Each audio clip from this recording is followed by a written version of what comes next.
Дорнод аймгийн Чой болсон хотын харьяа онгорхой хэмээх Чүлтмийн Чулуунбаатарын түүх намтар хэргийг нэхэн өгүүлэх гэж байна.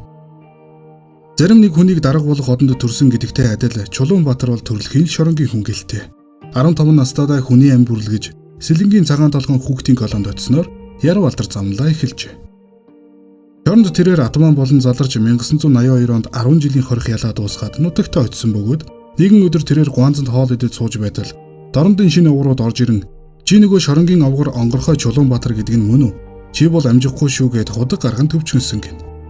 Чулуунбаатар өгдөөгүй хоолоо идэж дуусгаад залуус руу ганцхан дайрч хутгийг нь булааж аваад нэгнийхэн зүрхэн тушаа газар зоож орхижээ. Тэрээр "Чамайг бодох юм бол гаргасан хутгаа буцааж үзээгүй хулгайч шүү" хэмээн өгүүлсэн байна. Чулуунбаатар цустай утгаа барин цагдаа дээр очиод "Энэ нарны овгорууд товгорууд чинь зүгээр байхгүй юм. Сая нэгэн дургу хүргээд байхаар нь алжглаа. Шорондоо очиж хэвтэгмэн" гэсэн ээжээ. Ингээд тэрбээр Дорнод аймгийн шүүхээр онц аюултай гэмт хэрэгтэн гэдэг зэрэг дэвээ тогтоолгоод Авдрантын онцгой дэглэмтийн хорих ангид очижээ. Ямар ч авьяасгүй хүн байдаггүй гэдэг шиг Чулуунбаатарт гарын урд үе чамгүй хайрлжээ. Тийм учраас онцгой дэглэмтийн хорих ангийн ажилчид өдөр шөнөгүй цоож төлөхөр худаг зэргийг хийлэгдэг байж. Нэг өдөр Саранаг гэдэг марзан хочтой Ахмад Чимэд өрөөндөө Чулуунбаатарыг дуудулсан байна. Тэрээр "Хөөе хулгайч, чамайг үхэр хүрдэг чинжаал хийдэг гэж сонслоо. Надад хэдий хийж өгөөч" гэхэд хорихын даргын захиалгаар 5 шөнө нойргүй шахам чулуун шатар хийсэн Чулуунбаатар "Би өгөж байсан чулгайчуудын мах тусаар хооллсон чам шиг юмд хутах хийж өгөхгүй. Бодох хийж өгсөнгүү гээд чи надад ял өгөхгүй нь мэдээж. Хоёулаа энэ шоронгийн тав шүүдэ" хэмээн хийж үргэжээ. Саранаг Чимэд түүний үгэнд хорсон оройнтоон суусангүй гэдгээр далимдуулан 100 гаруй хоригдлын өмнө цус нүчтэй хоолн борох хотсон байна. Ингээд энэ хоёрын хооронд үл танигдах үс хонзон бий болжээ. Ахмад Чимэд шоронд хүлээн зөвшөөрөгдсөн бүдүү нараа том цогоо хоёроос өөр хулгайчийг өөд гаргахгүй гэхээжээ. Тийм учраас онгорхой Чулуунбаатарыг дарах гэж янз бүрээр л үзэж байлаа. Чулуунбаатар харуулын байраар дамжин гарах болгондоо буу зэвсэг хадгалдаг севний түлхүүрийг нүдний баримжаагаар хийгээд авчээ. 3 үргэстэй түлхүүрийг халаасандаа хийчгээд эгзэгтэй мөчийг хүлээсэн байна. Тэгээд нэг өдөр харуулын байраар орвол ахлагч Батсүхийн нүдэн сэргээд иржээ. "Өө ашгүй хуучин хулгар ороод ирлээ. Өчигдөр савчгсан чинь дотор муу өглөө. Чи хүү хаалга гараад сууж бай. Бигээс гараад ирэй" гэсэн байна. Түүний гарангууд баримжаагаар хийсэн түлхүүрээ сефний нүхэнд хийвэл чахран эргээд онгойж 12 сумтай Макаров буу дайцтай сум зэргийг халаасандаа хийгээд хинэгчгүй царайлан сууж байлаа. Төд удалгүй ахлагч Батсүх орж ирээд "Чи хөө хоошоогүйгээ динжийн айлуудаас найрка болоод ир. Додроо засдаг хэрэг" гээд мөнгө өгчээ. Ийхүү шоронгийн хаалга өөрөө нэгдээд ирхэн тэр. Тэгээд динжийн айлуудад очин найрка авч жалганд өөрөө залгилж орхиод Саранаг Чимэд рүү алхажээ. Чулуунбаатар шууд л цонхоор нь буудаж орхиё гэж бодож байсан ч Саранаг Чимэд 5 настай охиноо эрхлүүлээд тунчиг завгүй харагдана. Мэс шиг хүүтэн хоригдлын сэтгэл зүрх нь уярж өөрийн хүүхдийг сананг эхэлсэн гин. Чулуунбаатар шүнжин алхсаар адрын саа өнгөрч явтал ганц гэр тааралдсан бөгөөд гэрт орвол жар гарсан эмгэн ганцаараа сууж байлаа. Тэрээр шууд л бурхан дээр нь 1000 төгрөг тавиад эмээ гүйж яваа морь ядарч яваа эр хүн хоёртой тусалдаг сайхан уламжлал бий. "Та надад хоол хийж өгөөч" гэжээ.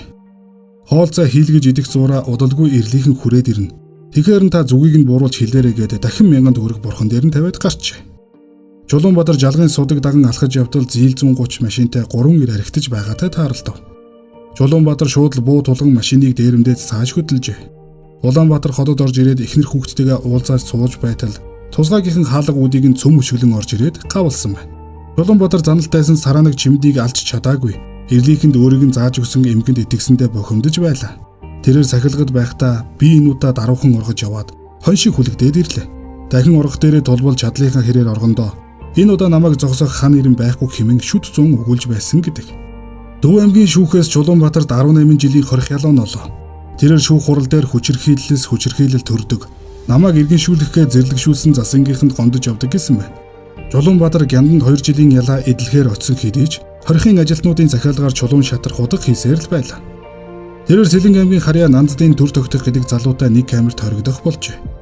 Тухайн үед тэнд ажиллаж буй хорихын ажилтнууд дүрм журмаар баримталж биелүүлдэггүй. Сонор сэрэмжгүй цалгаар назгаа хидэрхий амирлангуй. Энэ байдалтай дужир дарсных байлаа. Гяндангийн хоригдол цоочтой савандаал сууж байх хуультай байдаг. Гэтэл хоригдол Чулуунбаатарыг гяндангаас нь гаргаж цооч түлхүүр 100 гяндан хийлгэж чөлөөтэй байлгадаг байсан ба тавгсүрэн тэмдгийн хин нэгэн эргэтэн даргатантай явуулдаг учраас гяндан дотроо цэвэрлэгчийн үрг гүйцэтгэдэг дээрээр сул чөлөөтэй тэнүүжлэн явж хянагч нартай ч найрсдаг байж. Түүгээрч барахгүй нэг хянагчийн сефний түлхүүрийг биедээ авч сефэнд нь хоол хүнс тамхи хадгалдаг байсан гэж. 1996 оны 1-р сарын 4-ний өглөө ахлагч Бата, ахлагч Авраг, Дэд ахлагч Оросоо хүүнээр гяндан 24 цагаар манахаар өврөг хүлээсэн байна. Энэ үед хорих ангууд цалингаа тавьж чадахгүй хорихын дарга хянагчдад ёс зүй хэмээн ярихаар өөдөөс нь цалингаа нэхэд хөвтчихгэн. Өвгөн хуйг Батаа 30 жил шорон манаж байгаа бөгөөд хүн яргалах дуртай дал байж байгаа нэгэн. Ахлагч аваргын хувьд Батаагаас хүн яргалах аргад суралцж байлаа. Дэд ахлагч Оросоо хүүгийн хувьд хянагчийн ажилд ороод 14 хонож байгаа ч. Ээлжин ахлагч Батаа Ялтан Чулуунбаатарыг өрөөнөөс нь гаргаж ирэн гэрийнхээ цоож зургийг янзлуулж байлаа. Тэгээд ахлагч Батаа дэд ахлагч Оросоо хүүг найркад гүйлгэж аврагтай нийлэн архитаж гарчээ. Тэдний архит дуусах үед Батаа дахиад нэгэн хусч гэмсэн гэхэд Чулуунбаатар надтай хамт камерт байгаа Нанддын төр тогтоход гэрээс нь эргэлт ирсэн. Та нарыг нар салхи өнөртүүлж байгаа тусыг чинь бодоод мөнгө өгье гэсэн байна. Тэгээд төр тогтохыг өрөөнөөс нь гарган архины мөнгө авч аврагыг архинд гүйлгэжээ. Гэтэл тухайн үед Чулуунбаатар хоригдол лавг сүрэнтэй нийлж гинэд дайрч ахлагч Батаа Оросоо хүүг хүч авсран хүлж орхисон байна. Дэд ахлагч Оросоо хүүгийн цээжин тус газар бууны жадар жадлан гадуур хувцсыг нь тайлан авлаа. Энэ үед гаднаас архинд явсан ахлагч авраг, совилагч Мөөнө нар орж ирэв. Ахлагч авраг байдал биш болсныг ойлгоод уграхад Чулуунбаатар аврагыг заандан авч мөн новш минь хулгайчуудын арга гэрээс ирсэн хэдэн төгрөгийг дээрэмддэг хугацаа чинь дуслаа гэж. Ахлагч аврагын гүртгийг толгой дээр нь нүмергэж байгаад төр тогтохоор жадлуулж эхэлжээ. Бүр 10 гаруй удаа цээжинд нь жадалсан гэдэг. Энэ үед Ялтан лавг сүрэн лантуу авчирч ахлагч Батаагийн тархийг бяц зогсон гэж. Чулуунбаатар совилагч Мөөнөд худах тулган хизээж хулгайч яргалж байгаагүй учраас нөхрийг чинь хөндлөж явдаг. Чамааг алахгүй харин чи бид гурыг гарахад туслаарай гэв. Хэдэн минутын дараа гэхэд тэр гурав ихийгээ хөнөөсөн цагаан мөг, төрсөн үрээ шатааж хөнөөсөн чимгээ, таксины жолоочийг боож алсан гэгдэх Бямс сүрэн нарыг хүчиндээд дараа нь зэрлэгээр хөнөөсөн байна. Тухайн үед цагаан мөг Бямс сүрэн чимгээ нар Чулуунбаатарыг даган явна гэсэн ажээ. Чулуунбаатар ийм хүүдэнд таагуурыг хүлдэж өгнө гэхэд чимгээ тэгвэл хашгирлаа гэсэн байна. Авдрантад буй 250 хоригдлын дунд ердөөл энэ гурван эмэгтэй хоригдож байснаа тэр гурав ажээ. Ингээд Чулуунбаатар төр тогтох лавг сүрэн нар хөнөөсөн хянагчдын хувцсыг өмсөөд совилагч Мөөнөд худах тулган шалган нэвтрүүлэх дээр ирлээ. Насаараа 20 анги вансан хянагч Гүнчин цогоо хоёр ажиг сэжиг авалгүй совилагч Мөөнөд хаалгаа тайлсан юм. Түүний араас шийдсэн 3 ялтан гарч ирээд буу тулган хүлж орхив. Энэ үед лавг сүрэн энэ муу хоёрыг хүлж цаг бараад яахав. Шууд л буудчихъя гэхэд Чулуунбаатар наад муу хоёр чинь намайг манан өтөлж яваа юм. Жамаараа өгөх гэсэн байна. Тэр гурвыг шоронгийн хашаагаар гарахад оршуулгад оролцоод явж байсан машин бэлэн зогсож байхаж. Буу тулган машин дээрэмдээд хотын зүг явж байснаа зам бууруулан Төв аймгийн Угтаал цайдан орж улмаар жаргаланд орох замдаа Хүйлэхэн уулын ингэрд цасанд суулгаж орхижээ. Энэ үед Монгол телевизээр 1996 оны 1-р сарын 4-өөс 5-ыг шилжих шөнө Төв аймгийн Лүн сумын авдаранд тосгонд байрлах 403 дугаар ангийн Гяндангаас онгорхой хэмээх Чүлтмийн Чулуунбаатар, Чар хэмээх Банзрагчийн лавг сүрэн, Нанддын төр тогтгоноор бүлэглэн орглоо.